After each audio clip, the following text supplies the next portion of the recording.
Hi everybody, Matt Krieger from Monkey Business here. This is the second part of our series, or second video of our series on financial modeling. So the first one we kind of walked through. It was a longer video than I would have liked, but it was about 25 minutes walking through on a whiteboard about really how to build a financial model and kind of the philosophy behind what a financial model is. And again, when we're talking about financial modeling, really all we're talking about is projecting your operating statement, your income statement. So what we have today is we have a model that we actually have shared with a couple prospective franchisees that are trying to come up with how much money they think that Monkey Business can make for them. And so just wanted to kind of walk through a couple pieces of this. Obviously, if you're thinking about franchising with Monkey Business, this is a tool that we can provide for you. If you're thinking about franchising with another system, our tool really isn't going to help you that much, just because it is built more towards our business. And so if you were doing a sandwich shop, your assumptions are going to be different than what they would be with the Monkey Business. So with that said, let's walk through this somewhat quickly. This is again something I'm happy to answer questions on. So at the end of this video, you'll have my email address, and feel free to contact me, and I'm happy to kind of give you more details. But for the time being, we'll kind of walk through this pretty quickly. So with that said, so this model is really just built with two tabs. I know in the last video we talked about a couple different tabs. This one we really just built with an assumptions tab and a financial statement tab, and the financial statement goes for 5 years. So year 1, year 2, year 3, year 4, and year 5 financials. And really the reason we built this like this is this really just represents the first 12 months that you're in operation, the second 12 months in operation, third 12 months in operation, and so on. So back to our assumptions tab, we already have this built out. Obviously, if you're starting from scratch, you're going to have to start putting this information in. But let's kind of just walk through how this works. So on the operating statement, the first category we're going to try to project is our revenue. So you can see our total revenue here, and we've really identified 3 main revenue sources. So that's open play revenue, birthday parties, cafe, food and beverage essentially, and then other. And other is kind of our catch-all category. So 3 main categories, and then last kind of final catch-all category. Again, if you're doing a sandwich shop, if you're doing a dry cleaner, whatever that may be, you're going to have different categories up here than these. You might have 2, you might have 3, you might have 10, you might have 1. But really in Monkey Business, we've identified these 3. So we go back to our assumptions tab, and you can see right here, so here's our assumptions around open play. So number of participants in year 1. So let's just say, for math purposes, we'll make this really easy. We're going to say there's 10,000 participants in year 1. Average price of admission for open play, we're going to say $10. And average growth rate for the 3 years. So we're going to say 3%. So if we go back over here, we can see the first year is 100,000. And really the math behind that's pretty easy. The math behind that's 10,000 times $10 gets you to $100,000. And you can see our formula up here is, and this is where I know this kind of starts to scare some of the non-Excel people once we start getting into formulas. Excuse me. But this really is saying, okay, we're going to take cell F11 times F12 on the assumptions page. So F11 and F12, that's this cell and this cell. And then you can see we're just growing it by 3% every year. So 3% growth off $100,000 is $3,000. So here you can say we're just taking B11, this cell, times 1 plus our growth rate. Our growth rate's in cell F13, 3%. And we're just doing that each year. So this year we're taking years 2 revenue times our growth rate. Year 4, year 5. Now, if I really wanted to make this complicated, maybe I thought my growth rate would be drastically different in every single year. So maybe I really plan to grow 15% year 1, 10% year 2, and so on down. So I could have 5 different cells and say, okay, what's my growth rate going to be year 1, year 2, year 3, year 4? And then what I would do is I'd take that, my growth rate for year 2, times that cell, whatever that was in, times year 1, and so on through this. So you can do this a lot of different ways. That's probably one of the great things about building your own projected financial statements is you have really anything you want to build into your financials, you can do that. Of course, that's also the thing that I think scares a lot of people there's no limits on what you can build in there. So you can be really particular about this. Now, one thing I've seen a lot of people do when they do this on their own is they might not do the assumptions tab. So they might just come in here and they might type in $100,000 in year 1, and then they're going to say we're going to take that times 3% growth And we're just going to do that every single year here. And that's fine to do it that way. And in actuality, that's probably a lot easier to do that way. However, for anybody reading this, they're going to say, well, what are your assumptions? How did you get to $100,000 of revenue? So if you're going to do that way, you're going to want to put in here, year one revenue is based on $10 entry for 10,000 participants. We project 3% growth a year. And the reason that's important is any bank that you're going to give this to, they're going to wonder where you pulled $100,000 out of. Did you pull it out of thin air? Or did you actually kind of put some thinking behind this? Because the next thing they're going to ask is, well, why are you charging $10? Is that reasonable? And you might say, well, yeah, I looked at a lot of different other businesses in the area, some like businesses. We talked to our franchisor. And this is what we think is realistic for our market.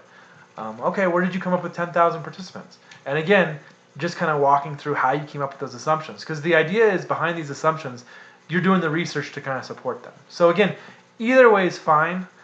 For me, I like doing my assumption tab and having that just come over here, because then I'm documenting all my work right here. But for you, you might just want to come up with just this tab and write out what your assumptions were over here. So as you can see, we walk through our operating statement. If you don't know what an operating statement is, if you're not familiar with one, that's okay. A lot of people aren't. Again, I'm a CPA, so I'm very familiar with operating income statements. What I would tell you to do is, if you don't know an operating statement is just do a little research on the internet. You're going to find a lot of examples of operating statements, some more relevant to you than others. Obviously, your operating statement's probably going to be different than the ones you find, because again, your revenue is going to be very specific for you. Once we get through that, we start going through our operating expenses.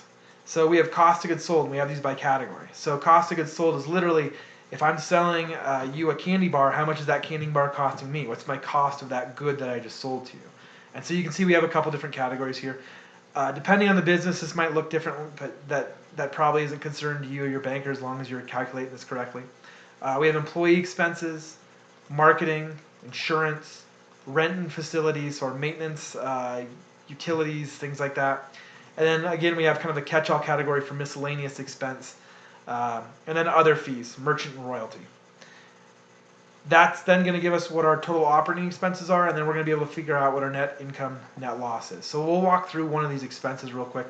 Let's walk through merchant fee. So merchant fee, let's scroll through here, and you can see all the different assumptions we have in here. And you can see, again, we have these by category. So here's our payroll and employee expense. Here's our marketing expense. Here's our facility expense. So it's really easy to go back through here and say, okay, what did you guys? How did you guys estimate your rent? That's these 4 line items right here. So for merchant, so what's our expected merchant fees as a percentage of revenue? And again, a lot of you guys might say, well, where would I even come up with this? And so, merchant fees is a pretty common fee. If you're not aware what merchant is, that's what your credit card processor is charging you to process credit cards. And so typically that might be 2.5% of revenue. It might be 3% of revenue. It's just kind of an assumption here, but really what you're looking for is what do you expect that to be? And the reason that that's going to differ, just I don't want to go too far down a rabbit's hole here on merchant fee, but the reason that's going to differ is when you're taking it as a percentage of your revenue, if you're getting half of your cash or half of your revenue in cash versus half in merchant, your merchant fee is going to be lower, because your credit card fees as a percentage of whole revenue is going to be much lower. So we might type in 2.5%. We get a lot of credit cards. Our credit card rate, we use Square, is 2.75%. It's a flat fee. There's no per fee transaction base, which is where a lot of these people that say they're charging you 1.8% get you. Again, going down a rabbit hole. But it's 2.75%. However, about 20% of our transactions come in through cash. That might be a little bit high, but we see on average somewhere between 2.3 to 2.5% of our revenue on merchant fee. So you can see that gets populated right here. So what's this doing? This is taking our revenue, B15, so that was the formula. Go back down to it.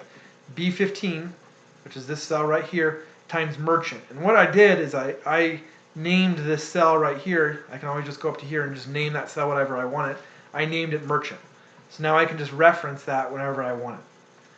That's, I guess, a little Excel trick, if you will. So you can see that that's now $2,500 in other fees. That adds up our operating expenses. Our operating expense category is just a summation of all of our different categories here. And so now we're down to $97,500. So let's do one more real quick. So our rent, let's go back up to that one. We talked about that one. So let's say we're going to rent a 2,500 square foot facility. Our rent expense per square foot, again, we'll just do some simple math here, is $10. Actually, I'm going to make this $8. Our triple net, $2. So our total rent there is $10. I'm not going to go into the difference between triple net and rent right now. And then let's say our rent escalates at 3% a year. So our total rent's $10 per square foot for 2,500 square feet. So our rent in year one should be $25,000. So what are we doing here? Cell F59, cell F60, and cell F58. So we're adding 59 and 60 together. So here's F59 and 60 equals $10. And we're taking that times F58, 2,500. Okay, so then what happens in year two? Year two, we take our rent from year one, $25,000, and remember we said we were going to grow it by 3%, right? That's what we put in here in our assumptions. Annual rent escalations, 3%. So this is 1 plus F61, or 1 plus 3%. So our rent will be 103% times what it was this year, or 1.03. And we just keep growing it each year. Again, that adds up right here. We're adding up our total expenses. So in year one right now, our total expenses are $2,500 plus this $25,000 in rent to come to $27,500. We deduct this. So you can see this formula right here. We deduct that from our total revenue, and we come up to $72,500.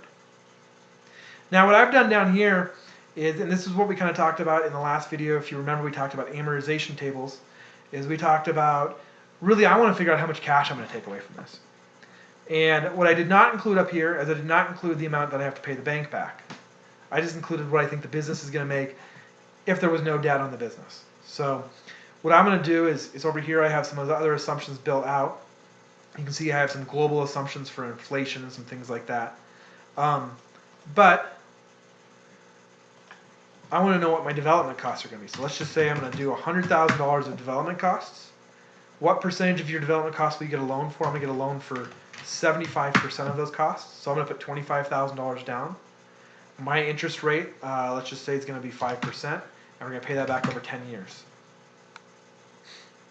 So we go over here now, and we can see, okay, well that loan's going to cost me right around almost $13,000 a year.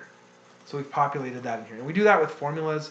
Again, I don't want to go completely into the formulas. There's a formula out there that will figure out what your payment's going to be, what your interest is on that payment, all that sort of stuff. So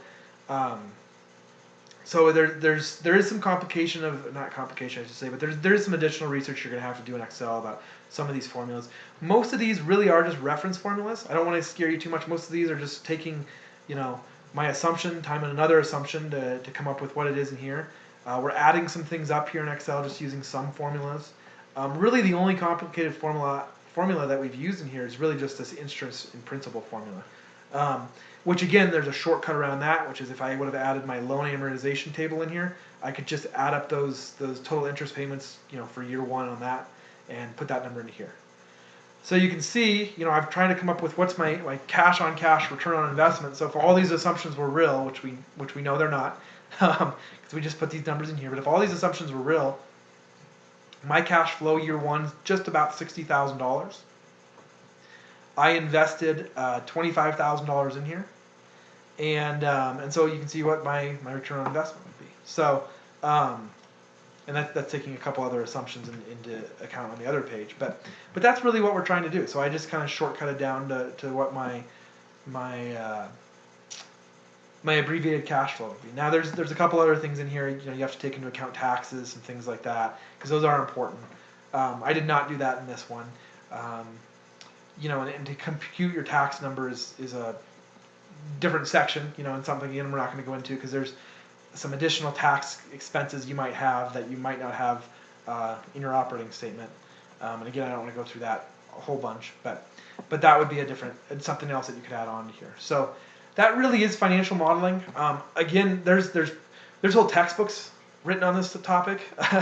For most entrepreneurs, those textbooks are overkill, and there's some great tutorials out there about how to kind of start building this sheet.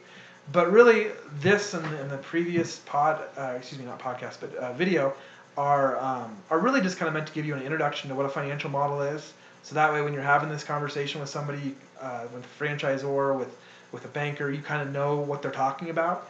And if you're willing to, really kind of start taking this on, yourself. And even if it is just building this one sheet and putting your assumptions over here, that's a start, and that's something a banker can start to use. So that's the second video of our financial modeling. Again, this is Matt Krieger from Monkey Bizness, and feel free to reach out to me with any questions. Thank you.